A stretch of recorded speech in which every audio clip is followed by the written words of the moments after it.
Hello and welcome to Random Dice PvP Defense. In this video, I'm going to show off what I think is the best non-legendary deck for co-op. So the deck I'll be showing off uses the Ice, Crack, Sacrifice, Mimic, and Gear dice. This die is a monster. Not only is its base damage absurd, it also has a great ability, 5% increased damage for each connected gear, with an additional 5% per level up. My gears are class 10, so they're a little stronger than base. I'm pretty sure the base damage is 200 with the percent damage increase being 4%. So even if you are using fresh gears, they're still really strong. Alright, let's hop into a game and see how good this deck really is. While this game gets going, let's talk about what the other dice do. The Sacrifice die, which is the die with the blue hands on it, gives you 80 SP per pip on each die. So by combining two 1 dots together, you get 160 SP. The Ice die slows the enemy down, stacking up to 50% reduced movement speed. The die with the pink shield on it, the Crack die, causes enemies to take increased damage. Unlike the Ice die, this debuff does not stack, so only the highest dot die counts. And lastly, the Sparkling Rainbow Boy, the Mimic, doesn't do anything by himself, but what he can do is merge with any other die.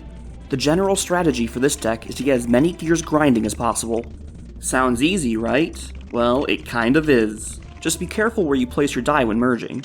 The most dangerous mistake to make is filling your middle column with non-gear dice, because to really bring out the power of the gears, they must all be touching. The way I get around that is by moving my dice to the outer ring when merging. This causes the middle die to be lower level and easier to move when they're in the way.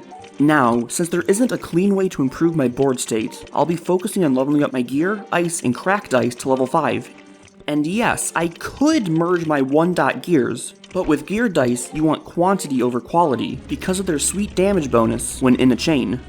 Unfortunately, this is where my partner starts to fall off. And the problem with this gear deck is that it can't really carry. It can just hold its own, and only until wave 30. But based on my partner's struggles, I figured we wouldn't make it past 25.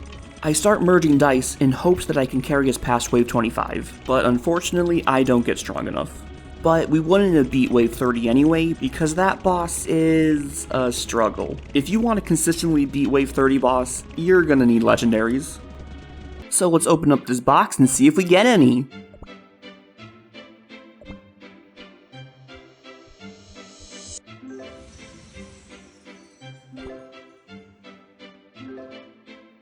And we don't. But if your box contains a legendary, these are the 4 you're looking for to improve this deck. Or any deck, these 4 are basically required. Also, if you get these legendaries, this gear deck is really good in PvP. But until RNG just smiles upon you, just keep grinding those gears all day.